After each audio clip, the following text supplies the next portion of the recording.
आगे बढ़ेंगे। हमारे अगले मेहमान हैं डॉक्टर संदीप राणे, एमडी हैं, Charak Ayurveda speciality spine and joint centre hospital से आप हमारे बीच में आज मौजूद हैं। आपसे जानेंगे किस तरह से आयुर्वेद के क्षेत्र में काम हो रहा है। आइए संक्षिप्त परिचय आपसे करवा देता हूं। संदीप राणे जी लगातार 13 वर्षों से आयुर्वेद चिकित्सा के क्षेत्र में अपनी सेवाएं दे रहे हैं। खरगोन में लगातार आप एक्टिव हैं।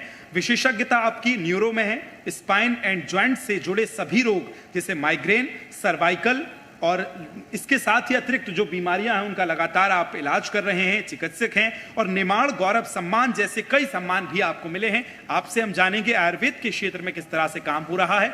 बहुत स्वागत है संदीप जी आपका। दिलचस्प है, जब मैं आपके बारे में सर्च कर रहा था, पढ़ रहा था, मुझे पता चला आप आयुर्वेद के साथ काम कर रहे हैं, उसमें नवाचार किस तरह से चीजों को किया जाए। पहला सवाल मेरा बड़ा साधारण है आपके लिए और बड़ा कठिन भी हो सकता है कि आपने आयुर्वेद को ही क्यों चुना। एलोपैथी का आकर्षण सबसे ज्यादा है लोगों में, ऐसे वक्त में आयुर्वेद को चुनने की प्रेरणा, इस बीजारोपण जो है आपके दिमाग में कैसे हुआ? एलोपैथ का आकर्षण ये एक दृष्टिकोण हो सकता है। रोजमर्रा की जिंदगी में मैं 13 वर्षों से आयुर्वेद चिकित्सा से लोगों को रोग मुक्त कर रहा हूँ, लाभान्वित कर रहा हूँ। मेरे ऐसी चिकित्सा के समय में मुझे ऐसा बिल्कुल भी प्रतीत नहीं हुआ कि आयुर्वेद और अन्य चिकित्सा पद्धति या आयुर्वेद बनाम एलोपैथ बहुत बड़ी एक जंग होती रहती है अधिकतर। तो आयुर्वेद और एलोपैथ में कोई ऐसा भेदभाव है ऐसा मुझे नहीं लगता है। और काफ़ी रोगी जो है इस आयुर्वेद चिकित्सा पद्धति से अपने घरों में आयुर्वेद को अपना चुके हैं और हम वर्षों से आयुर्वेद को हमारे डेली रूटीन में यूज करते हैं। आपको प्रेरणा कैसे मिली कि आपको आयुर्वेद के क्षेत्र में ही काम करना है, इसी में आगे बढ़ना है? आयुर्वेद एक प्राचीन चिकित्सा पद्धति है। हम आयुर्वेद को वर्षों से देखते आए हैं। प्राचीन युग में हम रामायण काल से अगर देखें कि भगवान श्री राम के भ्राता लक्ष्मण जब क्षतिग्रस्त हुए थे तो ऋषि मुनियों ने उन्हें संजीवनी बूटी लाने के लिए भगवान श्री हनुमान जी को लाने के लिए कहा था और उस संजीवनी बूटी को लाकर लक्ष्मण जी को उन्होंने एक जीवन दान दिया था।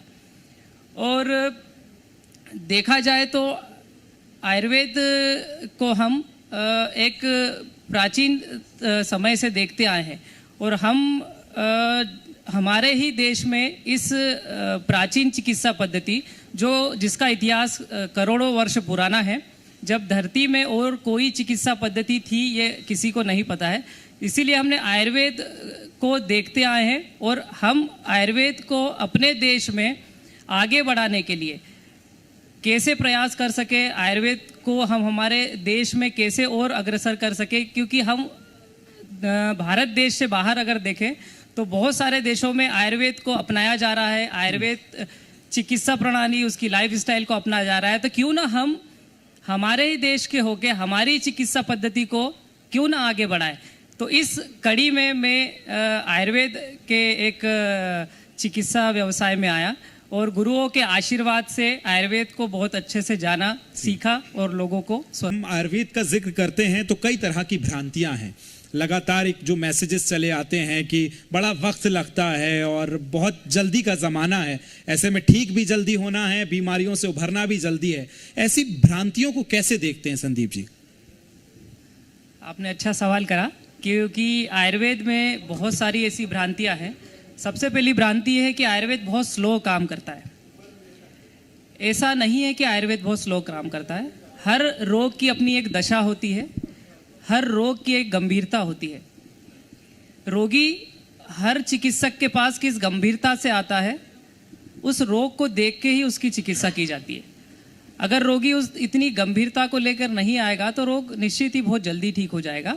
अगर वो रोग बहुत गंभीर हो जाता है तो उसमें रोगी की भी बड़ी जिम्मेदारी होती है कि वो उस गंभीरता को समझे और उस गंभीरता से उस रोग को ठीक करने में अपनी खुद की मदद करे। क्योंकि बहुत सारा आयुर्वेद के प्रति लोगों को प्रॉपर अवेयरनेस नहीं है।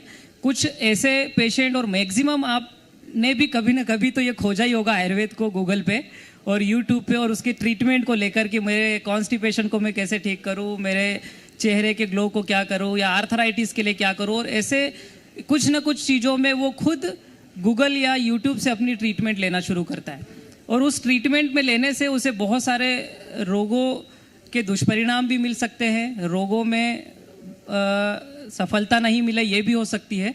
तो उसका जिम्मेदार आयुर्वेद को नहीं माना जाएगा। आप एक अच्छे आयुर्वेद चिकित्सक के संपर्क में आए और उनसे चिकित्सा लें तो आप बहुत जल्दी ही इन रोगों से मुक्ति पा सकते हैं। वाकई अगर आपको परमानेंट इलाज करना है तो आपको वक्त तो देना होगा और उसकी एक समय सीमा है, हर चाहे जो भी बीमारी हो। संदीप जी, आपका क्या सजेशन है उन लोगों के लिए जो आज भी आयुर्वेद की तरफ रुझान जिनका कम है, क्या मैसेज है आपका यूथ के लिए?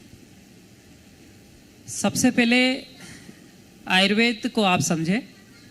आयुर्वेद 2 शब्दों से मिलकर बना है जी, आयु और वेद।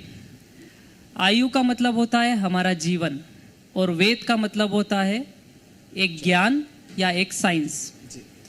जब किसी जीवन के साइंस को हम जानते हैं या समझते हैं या उससे सीखते हैं, उसे आयुर्वेद कहते हैं। जिस तरीके से आप एक कोई सा भी गैजेट खरीदेंगे, वो मोबाइल हो, वो टीवी हो, वो एसी हो, व्हाटएवर हो, उसके साथ एक मैनुअल बुक आती है। उस मैनुअल बुक का मतलब ये होता है कि आप उस गैजेट को कैसे चलाएं, उसे कैसे यूज़ करें, जिससे कि आप उसे लंबे समय तक बिना किसी रुकावट के या बिना किसी क्षति के उपयोग करते रहें। उसी तरह आयुर्वेद भी एक ऐसी मैनुअल बुक है, ना कि सिर्फ चिकित्सा है, जिससे हम हमेशा स्वस्थ रह सकते हैं। अगर हम आयुर्वेद को देखें तो आयुर्वेद में एक बहुत ही प्रचलित श्लोक है हमारे यहाँ कि स्वास्थ्य स्वस्थ रक्षणम आतुरस्य विकार प्रशनम च। इसका अर्थ ये होता है कि स्वस्थ के स्वास्थ्य की रक्षा करना, और आतुर मतलब जो रोगी है उसके रोग का निवारण करना ही आयुर्वेद का उद्देश्य है। तो आयुर्वेद सिर्फ चिकित्सा मात्र नहीं, हम कैसे निरोगी रहें, कैसे हमारी दिनचर्या हो, कैसे हमें हमारा जीवन व्यतीत करना चाहिए, उसका भी ज्ञान देता है। एक बार जोरदार तालियां होना चाहिए आयुर्वेद की तरफ हम किस तरह से बढ़े। बहुत शुक्रिया मेरे साथ इस चर्चा में जुड़ने के लिए। एक बार जोरदार तालियां आप पुनः बजा दें। मैं चाहूंगा आप तीनों मंच पर ही रहें, हम सम्मान के क्रम को आगे बढ़ाएंगे और तीनों का सम्मान भी होना है, तो मैं चाहूंगा आप मंच पर ही रहें। एक बार जोरदार तालियां आप सभी बजा दें।